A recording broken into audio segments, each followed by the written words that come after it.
ಈ ಥರ welcome back to Mahi masters YouTube channel. ನಾನು ನಿಮ್ಮ ಮಹಿಗೌಡ ಮಾತಾಡ್ತಿರೋದು.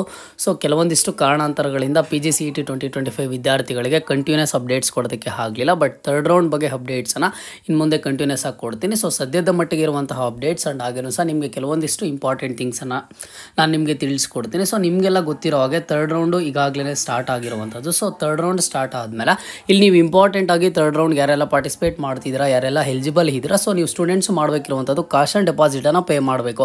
ಸೊ ಕಾಶ್ ಆ್ಯಂಡ್ ಡೆಪಾಸಿಟನ್ನು ಪೇ ಮಾಡೋದಕ್ಕೆ ನಿನ್ನೆಯಿಂದ ಬಂದುಬಿಟ್ಟು ನಿಮಗೆ ಒಂದು ಕಾಶ್ ಆ್ಯಂಡ್ ಡೆಪಾಸಿಟ್ ಪೇ ಮಾಡೋದಕ್ಕೆ ಅವಕಾಶ ಕೊಟ್ಟಿದ್ದಾರೆ. ಆ್ಯಂಡ್ ಇದು ಬಂದುಬಿಟ್ಟು ನಿಮಗೆ ನಾಳೆ ಬೆಳಗ್ಗೆ 11 ಗಂಟೆವರೆಗೂ ಕಾಶ್ ಆ್ಯಂಡ್ ಡೆಪಾಸಿಟನ್ನು ಪೇ ಮಾಡ್ಬೋದು.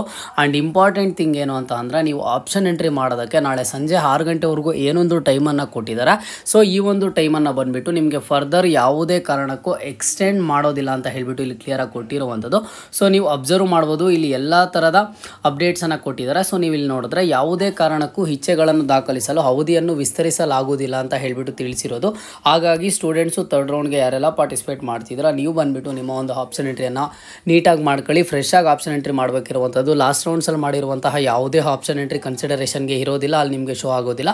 ಕಾಶ್ ಆ್ಯಂಡ್ ಡೆಪಾಸಿಟನ್ನು ಪೇ ಮಾಡಿದ ಆದಮೇಲೆ ನಿಮ್ಗೆ ಇಲ್ಲಿ ನೀಟಾಗಿ ಆದರೆ ಗೊತ್ತಾಗುತ್ತೆ, ಓಕೆನಾ. ಸೊ ಇಲ್ಲಿ ನಿಮಗೆ ಆಪ್ಷನ್ ಎಂಟ್ರಿ ಮಾಡೋದಕ್ಕೆ ಬಂದುಬಿಟ್ಟು ನಾಳೆ ಸಂಜೆ 6 ಗಂಟೆವರೆಗೂ ಟೈಮನ್ನು ಕೊಟ್ಟಿರುವಂಥದ್ದು. ಸೊ ಒಂದೊಂದಾಗಿ ಅಪ್ಡೇಟ್ಸನ್ನು ಹೇಳ್ತಾ ಹೋಗ್ತೀನಿ, ಎಲ್ಲರೂ ನೀಟಾಗಿ ಕೇಳಿಸ್ಕೊಳ್ಳಿ. ಮೊದಲಿಗೆ ನೋಡಿ ಥರ್ಡ್ ರೌಂಡ್ಗೆ ಯಾರೆಲ್ಲ ಪಾರ್ಟಿಸಿಪೇಟ್ ಮಾಡ್ಬೋದು ಅಂತ ಅಂದರೆ ಫಸ್ಟ್ ರೌಂಡು ಆ್ಯಂಡ್ ಹಾಗೇನೋ ಸೆಕೆಂಡ್ ರೌಂಡಲ್ಲಿ ಯಾರಿಗಾದರೆ ಸೀಟ್ ಅಲಾಟ್ಮೆಂಟ್ ಆಗಿರೋದಿಲ್ವೋ ಸೊ ಇಂತಹ ಸ್ಟೂಡೆಂಟ್ಸು ಥರ್ಡ್ ರೌಂಡ್ಗೆ ಪಾರ್ಟಿಸಿಪೇಟ್ ಮಾಡ್ಬೋದು. ಈ ಥರ್ಡ್ ರೌಂಡ್ಗೆ ಪಾರ್ಟಿಸಿಪೇಟ್ ಮಾಡಬೇಕು ಅಂತಂದರೆ ಮೈನಾಗಿ ಕಾಶ್ ಆ್ಯಂಡ್ ಡೆಪಾಸಿಟನ್ನು 25,000 ರುಪೀಸನ್ನು ಪೇ ಮಾಡಬೇಕಾಗುತ್ತೆ. ಸೊ ಈ ಕಾಶ್ ಆ್ಯಂಡ್ ಡೆಪಾಸಿಟ್ ಯಾವ ರೀತಿ ವರ್ಕ್ ಆಗುತ್ತೆ ಅನ್ನೋದ್ರ ಬಗ್ಗೆ ತಿಳಿಸ್ಕೊಡ್ತೀನಿ.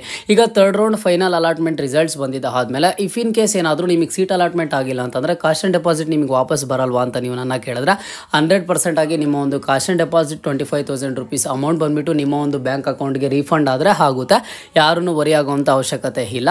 ಈಗ ಥರ್ಡ್ ರೌಂಡಲ್ಲಿ ನಿಮಗೆ ಸೀಟ್ ಅಲಾಟ್ಮೆಂಟ್ ಆಗುತ್ತೆ. ಥರ್ಡ್ ರೌಂಡಲ್ಲಿ ಸೀಟ್ ಅಲಾಟ್ಮೆಂಟ್ ಆಗಿರುವಂಥ ಸೀಟಿಗೆ ಬಂದುಬಿಟ್ಟು ಎಕ್ಸಾಂಪಲ್ ಮುಖಾಂತರ ಹೇಳ್ತೀನಿ, ಆ ಒಂದು ಸೀಟ್ಗೆ 60,000 ರುಪೀಸ್ ಫೀಸ್ ಇತ್ತು ಅಂತ ಅಂದರೆ ಇಲ್ಲಿ 25,000 ರುಪೀಸ್ ಕಾಶ್ ಆ್ಯಂಡ್ ಡೆಪಾಸಿಟು ಅಡ್ಜಸ್ಟ್ ಆಗುತ್ತೆ, ಉಳಿದಿರುವಂತಹ ಅಮೌಂಟನ್ನು ನೀವು ಪೇ ಮಾಡಬೇಕಾಗುತ್ತೆ, ಓಕೆನಾ.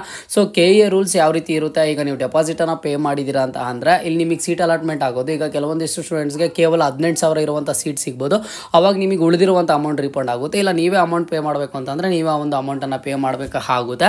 ಆ್ಯಂಡ್ ಇಲ್ಲಿ ಈಗ ಇಂಪಾರ್ಟೆಂಟಾಗಿ ನೀವು ಏನು ಅಬ್ಸರ್ವ್ ಮಾಡಬೇಕು, 25,000 ರುಪೀಸ್ ಏನೋ ಕಾಶ್ ಆ್ಯಂಡ್ ಡೆಪಾಸಿಟನ್ನು ಪೇ ಮಾಡ್ತೀರಾ. ಪೇ ಮಾಡಿದ ಆದಮೇಲೆ ನೆಕ್ಸ್ಟ್ ಬಂದುಬಿಟ್ಟು ನೀವು ಒಂದು ರಿಸಲ್ಟ್ಸ್ ಬರುತ್ತೆ. ರಿಸಲ್ಟ್ಸ್ ಬಂದಿದ್ದಾದಮೇಲೆ ನೀವೇನಾದರೂ ಆ ಸೀಟ್ಗೆ ಅಡ್ಮಿಷನ್ ತೊಗೊಂಡಿಲ್ಲ ಅಂತ ಅಂದರೆ ಇಲ್ಲಿ ಬಂದುಬಿಟ್ಟು ನಿಮಗೆ 25,000 ರುಪೀಸು ಕಾಶ್ ಆ್ಯಂಡ್ ಡೆಪಾಸಿಟು ವಾಪಸ್ ಬರೋದಿಲ್ಲ. ಅದರ ಜೊತೆಗೆ ಏನು ಅಂತ ಅಂದರೆ ಮುಂದಿನ ವರ್ಷಗಳಲ್ಲಿ ಫರ್ದರ್ KA ಅವರು ನಡೆಸುವಂಥ ಯಾವುದೇ ಕೌನ್ಸಿಲಿಂಗ್ಗೆ ನೀವು ಪಾರ್ಟಿಸಿಪೇಟ್ ಮಾಡೋದಕ್ಕೆ ಆಗೋದಿಲ್ಲ, ಓಕೆನಾ.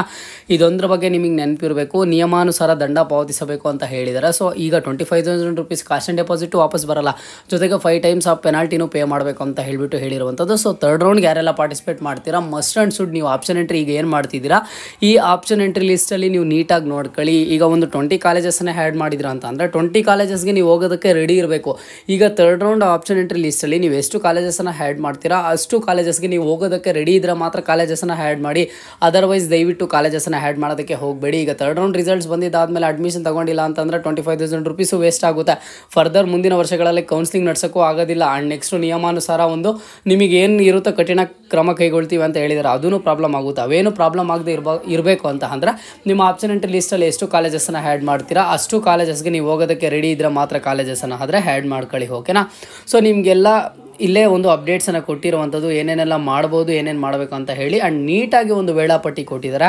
ಸೀಟ್ ಮ್ಯಾಟ್ರಿಕ್ಸ್ ಯಾವಾಗ, ಕಾಶ್ ಆ್ಯಂಡ್ ಡೆಪಾಸಿಟ್ ಯಾವಾಗ, ಇಚ್ಛೆಗಳನ್ನು ದಾಖಲಿಸುವುದು. ಆ್ಯಂಡ್ ನೆಕ್ಸ್ಟು ನಿಮಗೆ ನೋಡಿ ನಾಳೆ 6 ಗಂಟೆಗೆ ಟೈಮ್ ಆಗಿದ್ದ ಆದಮೇಲೆ ಮೊದಲಿಗೆ ತಾತ್ಕಾಲಿಕ ಫಲಿತಾಂಶ ಕೊಡ್ತಾರೆ, ಮತ್ತು final allotment, next fees payment, ಈ ರೀತಿ ಎಲ್ಲ ಥರದ ಅಪ್ಡೇಟ್ಸ್ ಆದರೆ ಇರುತ್ತೆ, ಓಕೆನಾ. ಸೊ ನಿಮಗೆ ಬಂದುಬಿಟ್ಟು ಈಗ PGCET 2025 ಕೌನ್ಸಿಲಿಂಗ್ ಕುರಿತು ಏನಾದರೂ ಡೌಟ್ ಇದ್ದರೆ ಕಮೆಂಟ್ ಬಾಕ್ಸ್ ಮೂಲಕ ಕಮೆಂಟನ್ನು ಮಾಡಿ. ಆ್ಯಂಡ್ ಇನ್ನೊಂದು ನೋಡಿ, ಫಸ್ಟ್ ರೌಂಡ್ ಆ್ಯಂಡ್ ಹಾಗೇನು ಸೆಕೆಂಡ್ ರೌಂಡಲ್ಲಿ ನಿಮಗೆ ಸೀಟ್ ಅಲಾಟ್ಮೆಂಟ್ ಆಗಿರುತ್ತೆ, ನೀವು ಫೀಸು ಪೇಮೆಂಟು ಮಾಡಿರ್ತೀರ, ಅಡ್ಮಿಷನ್ ತೊಗೊಂಡಿರ್ತೀರ, ಅದನ್ನು ಕ್ಯಾನ್ಸಲ್ ಮಾಡ್ಕೋಬೇಕು ಅಂತ ಅಂದರೆ ನೀವು KA ಆಫೀಸ್ಗೆ ಹೋಗ್ಬಿಟ್ಟು ನಾಳೆ ಸಂಜೆ 4 ಗಂಟೆ ಒಳಗಡೆ ಕ್ಯಾನ್ಸಲ್ ಮಾಡ್ಕೋಬೋದು. ಜಸ್ಟ್ ನೀವು ಕಟ್ಟಿರುವಂಥ ಫೀಸಲ್ಲಿ 10,000 ರುಪೀಸ್ ಮಾತ್ರ ಕಟ್ ಆಗುತ್ತೆ, ಉಳಿದಿರುವಂತಹ ಅಮೌಂಟ್ ಎಲ್ಲನೂ ನಿಮಗೆ ರೀಫಂಡ್ ಆಗುತ್ತೆ. ಈಗ ನೀವೇನಾದರೂ ನಾಳೆ 4 ಗಂಟೆಯ ನಂತರ ಹೋಗಿದ್ದೀರಾ ಅಂತ ಅಂದರೆ ಸೀಟ್ ಕ್ಯಾನ್ಸಲ್ ಮಾಡಿಕೊಡ್ತಾರೆ. ಬಟ್ ನಿಮ್ಗೆ ಇಲ್ಲಿ ಏನಾಗುತ್ತೆ ಅಂತ ಅಂದರೆ ಇಲ್ಲಿ ಬಂದುಬಿಟ್ಟು ನಿಮಗೆ ನೀವು ಕಟ್ಟಿರುವಂಥ ಫೀಸ್ ಆದರೆ ನಿಮಗೆ ರೀಫಂಡ್ ಆದರೆ ಆಗೋದಿಲ್ಲ. ಆ್ಯಂಡ್ ಇನ್ನೊಂದೇನು ಅಂತ ಅಂದ್ರೆ ಇಲ್ಲಿ ಬಂದುಬಿಟ್ಟು ಈಗ ಈ ರೀತಿ ಸೀಟ್ಸನ್ನು ಕ್ಯಾನ್ಸಲ್ ಮಾಡ್ಕೋತಾರೆ ಅಲ್ವಾ. ಈಗ ನಾಳೆ ಸಂಜೆ 4 ಗಂಟೆವರೆಗೂ ಏನು ಟೈಮ್ ಇರುತ್ತೆ ಅದು ಆ ಒಂದು ಟೈಮ್ ಒಳಗಡೆ ಹೋಗಿ ಸೀಟ್ಸ್ ಏನೆಲ್ಲ ಕ್ಯಾನ್ಸಲ್ ಮಾಡ್ಕೋತಾರೆ ಅದು ಬಂದುಬಿಟ್ಟು ನಿಮಗೆ ನಿಮ್ಮ ಒಂದು ಸೀಟ್ ಮ್ಯಾಟ್ರಿಕ್ಸ್ಗೆ ಆ್ಯಡ್ ಆಗುತ್ತೆ. ಸೊ ಇಲ್ಲಿ KE ಅವರು ಪಬ್ಲಿಷ್ ಮಾಡಿರುವಂಥ ಸೀಟ್ ಮ್ಯಾಟ್ರಿಕ್ಸಲ್ಲಿ ಇಲ್ಲ ಅಂತ ಅಂದ್ರೂ ಸೊ ಅಲ್ಲಿ ನೀವು ಆ ಒಂದು ಕಾಲೇಜಸನ್ನು ಸೆಲೆಕ್ಟ್ ಮಾಡಬೇಕಂತಿದ್ರೆ ಸೆಲೆಕ್ಟನ್ನು ಮಾಡ್ಕೊಳ್ಳಿ. ಯಾಕಂತಂದರೆ ಇಲ್ಲಿ ಕ್ಯಾನ್ಸಲ್ ಮಾಡುವಂಥ ಸೀಟ್ಸ್ನು ಆಪ್ಷನ್ ಎಂಟ್ರಿ ಲೀಸ್ಟಿಗಾದರೆ ಆ್ಯಡ್ ಆಗಿರುತ್ತೆ. ಓಕೆನಾ.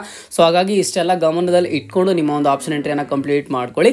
ಇದರಲ್ಲಿ ಏನಾದರೂ ಡೌಟ್ ಇದ್ದರೆ ಕಮೆಂಟ್ ಬಾಕ್ಸಲ್ಲಿ ಕಮೆಂಟನ್ನು ಮಾಡಿ, ಖಂಡಿತವಾಗ್ಲೂ ರೆಸ್ಪಾನ್ಸ್ ಮಾಡ್ತೀನಿ. ಮುಂದೆ ಎಲ್ಲ ರೀತಿಯ ಹೆಚ್ಚಿನ PGCET ಕೌನ್ಸಿಲಿಂಗ್ ಅಪ್ಡೇಟ್ಸನ್ನು ಕೊಡ್ತಿರ್ತೀನಿ. ಚಾನಲ್ಗೆ ಲೈಕ್ ಸಬ್ಸ್ಕ್ರೈಬನ್ನು ಮಾಡ್ಕೊಳ್ಳಿ.